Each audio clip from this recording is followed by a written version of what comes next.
قرآن مقدس میں تقریباً 114 صورتیں ہیں، اور ان 114 صورتوں میں سورہ رحمان کا جو اسلوب ہے اور جو انداز ہے وہ بالکل منفرد ہے۔ سورہ رحمان ہمیں رحمت الہی کے تصور پر غور کرنے کی دعوت دیتی ہے کہ پروردگار عالم نے ہمیں بے شمار نعمتیں عطا کی، یہ دنیا بھی اللہ نے ہمیں دیا، دماغ، خاندان، دوست و احباب، والدین، سب کچھ یہ اللہ تبارک و تعالیٰ کی طرف سے ایک تحفہ ہے۔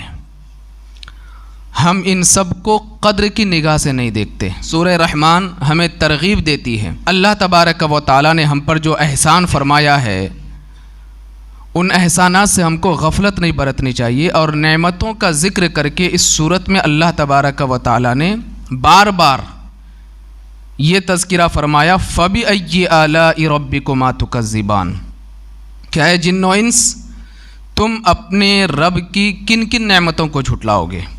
اور تقریباً ایک ہی صورت میں یہ آیت مقدسہ 31 مرتبہ اللہ تبارک و تعالیٰ نے نازل فرمائی کہ بار بار ترغیب دلائی جا رہی ہے کہ اللہ تبارک و تعالیٰ نے تم پر جو احسان کیا ہے اور جو نعمتیں تمہیں دی ہے، جو تحفہ اللہ نے تمہیں دیا ہے، ان نعمتوں کو بھولنا نہیں۔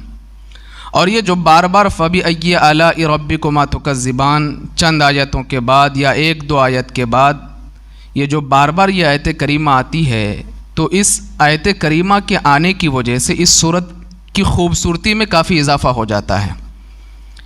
اسی لیے اس صورت کو عروس القرآن کہتے ہیں، یعنی کہ قرآن کی دلہن۔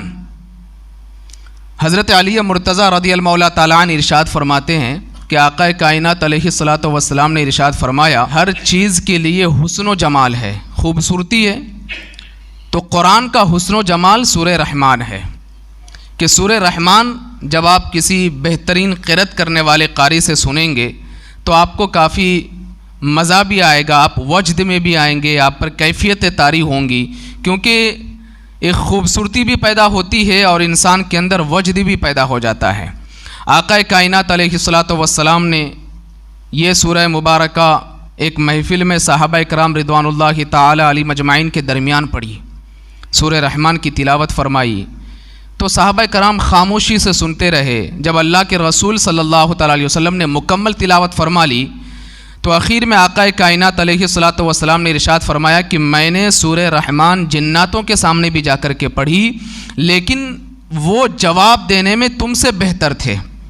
صحابہ کرام نے پوچھا کہ یا رسول اللہ وہ کیسے؟ تو اللہ کے رسول صلی اللہ تعالی علیہ وسلم نے ارشاد فرمایا کہ میں جب بھی فَبِأَيِّ آلَاءِ رَبِّكُمَا تُكَذِّبَانِ پڑھتا تو جنات کہتے اے ہمارے رب، ہم تیری نعمتوں میں سے کسی بھی نعمت کو نہیں جھٹلاتے، ہم تیری ساری نعمتوں کو تسلیم کرتے ہیں۔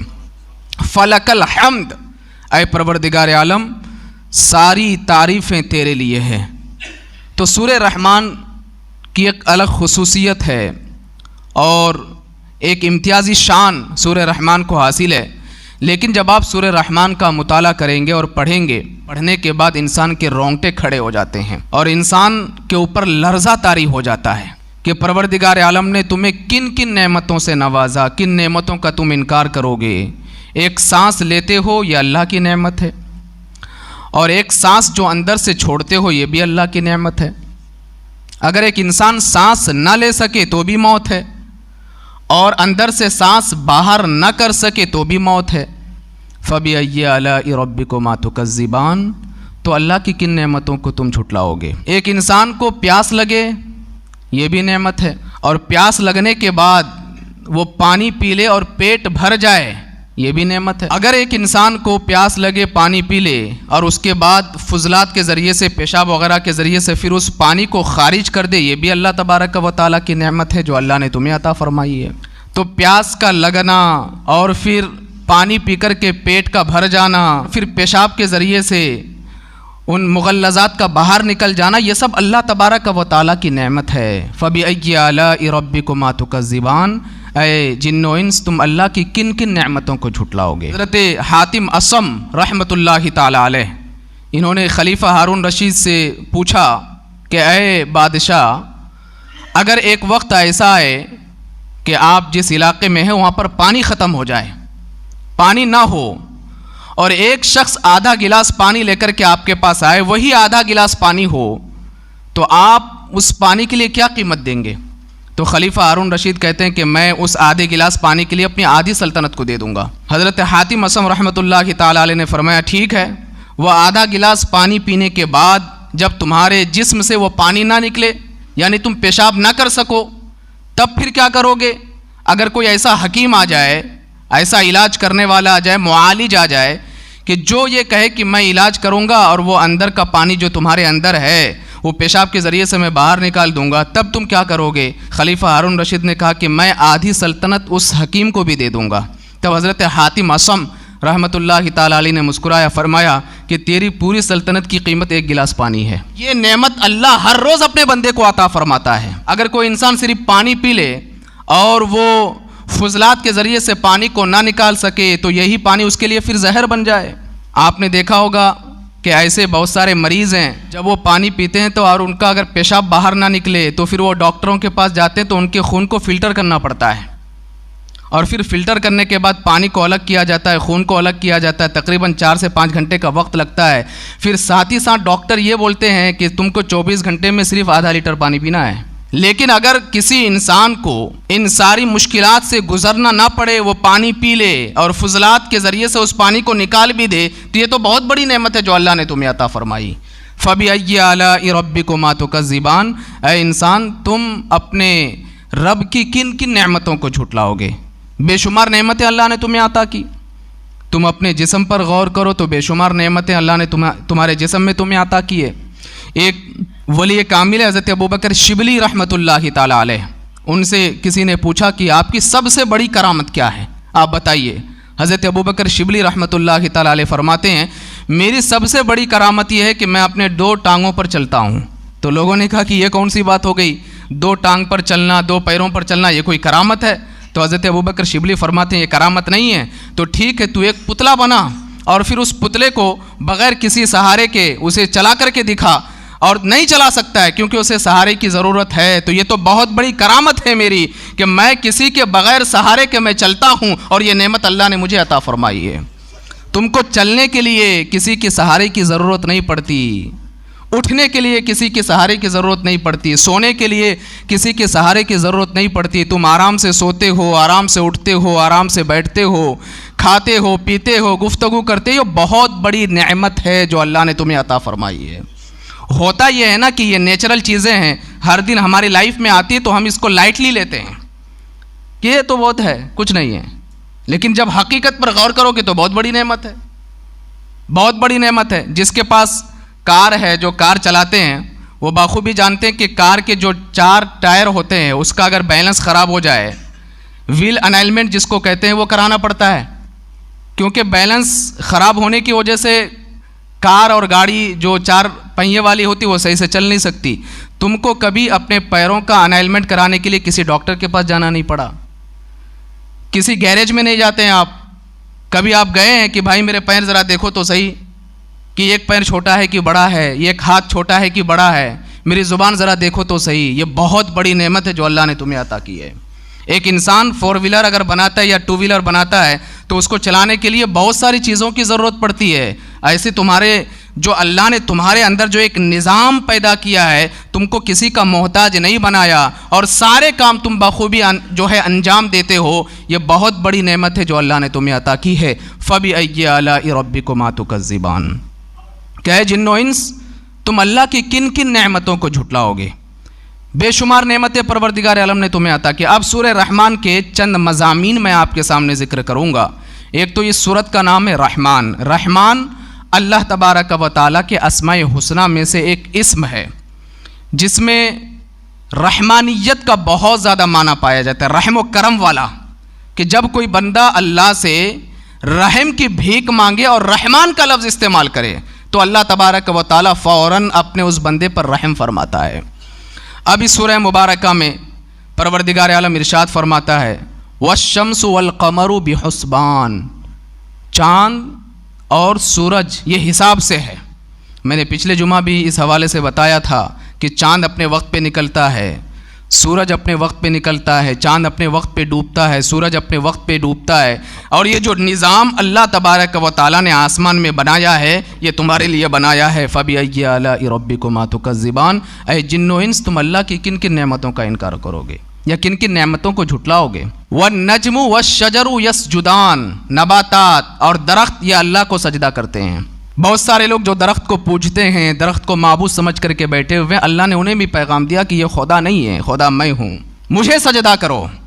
اور ساتھ ہی ساتھ پروردگار عالم نے اپنے بندوں کو بھی یہ پیغام دیا، یہ نباتات، یہ درخت جو مجھے سجدہ کرتے ہیں میرے بندوں، میں نے تو تم کو ان سے کافی افضل بنایا ہے، تم مجھے سجدہ کیوں نہیں کرتے ہو؟ فَبِأَيِّ آلَاءِ رَبِّكُمَا تُكَذِّبَانِ، کہ جن و انس تم اپنے رب کی کن کن نعمتوں کو جھٹلاؤ گے؟ اس کے بعد فرمایا فیہا فاکہۃ والنخل والرمان، یہاں پر پروردگار عالم نے زمین میں جو نباتات اپنے بندوں کو عطا کیا کہ گیہوں ہے، دھان ہے، پھل فروٹ ہے، اس کا بھی تذکرہ فرمایا کہ میرے بندو یہ سب کچھ میں نے تمہارے لیے پیدا کیا ہے۔ فَبِأَيِّ آلَاءِ رَبِّكُمَا تُكَذِّبَانِ، تو تم اپنے رب کی کن کن نعمتوں کو جھٹلاؤ گے؟ تم کو معلوم کرنا ہو کہ تمہارا رب ہے کون، میرا رب فرماتا ہے رب المشرقین و رب المغربین، وہ دونوں مشرق کا رب ہے، دونوں مغرب کا رب ہے، یعنی یہ جو چار سمت ہے ان سب کا رب پروردگار عالم ہے۔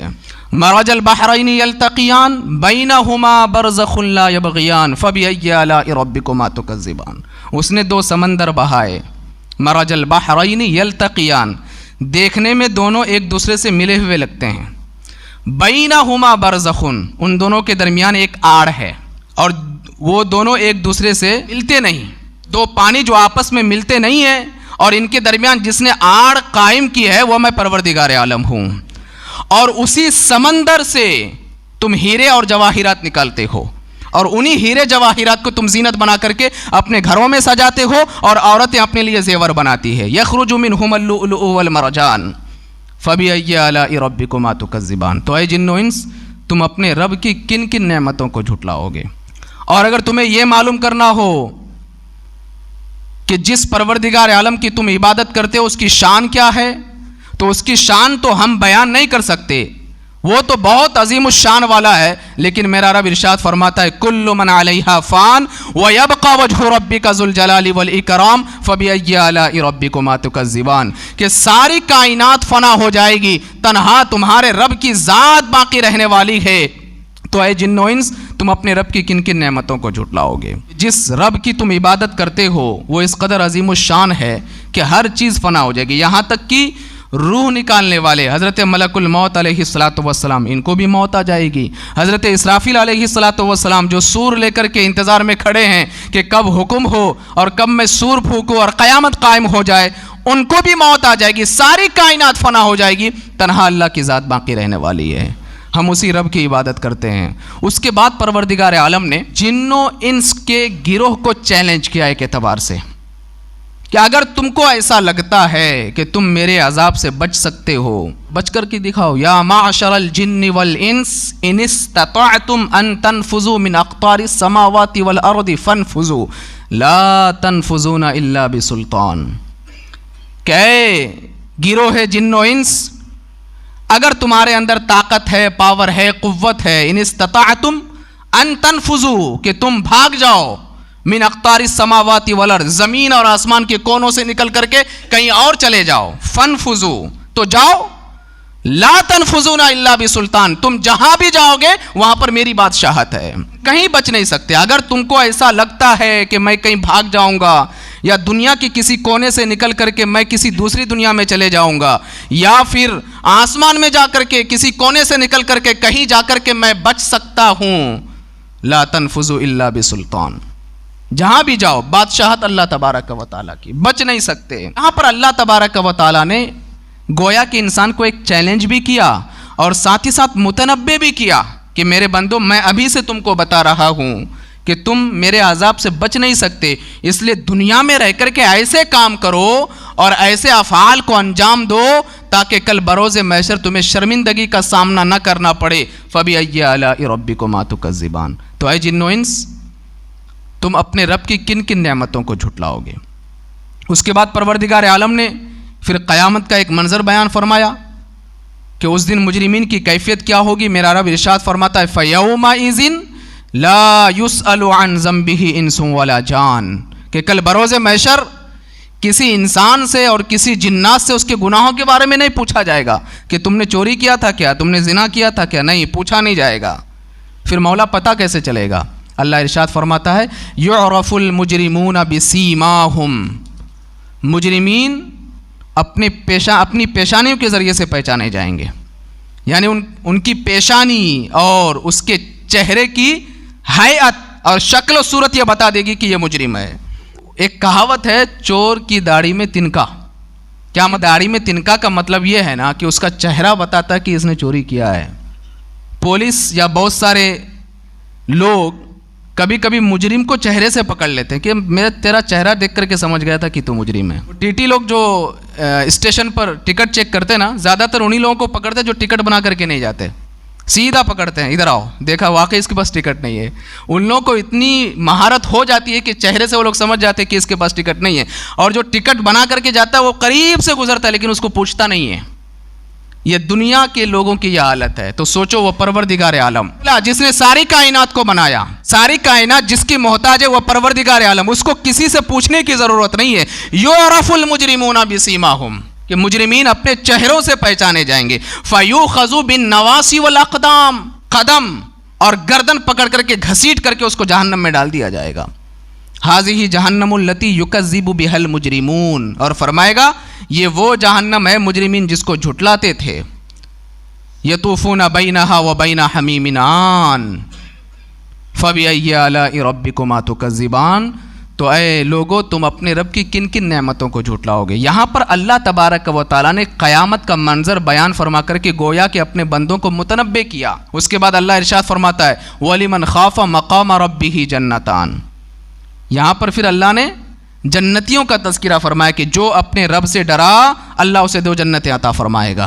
حضرت عمر فاروق اعظم رضی اللہ تعالیٰ عنہ کا دور خلافت تھا اور ایک نوجوان تھا ازگار عبادت گزار. حضرت عمر فاروق اعظم رضی اللہ تعالیٰ عنہ اس سے بہت زیادہ مانوس تھے اور آپ اس نوجوان کو کافی پسند کرتے تھے. ایک مرتبہ وہ نوجوان ایک راستے سے گزرا اور ایک خوبصورت لڑکی نے اس نوجوان کو اپنے قریب بلایا.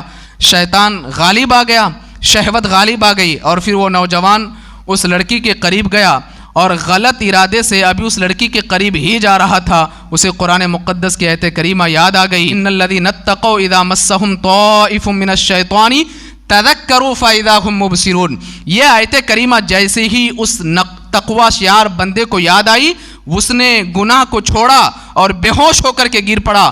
کافی دیر کے بعد جب اس کے والد کو پتہ چلا تو اس کے والد اس کے ہاتھ کو پکڑ کر کے اپنے گھر پہ لے کر کے گئے اور پوچھا کہ بیٹا آخر ہوا کیا تھا، تم بے ہوش کیوں پڑے تھے؟ اس نے وہ ساری بات بتائی جو اس کے ساتھ بیتی.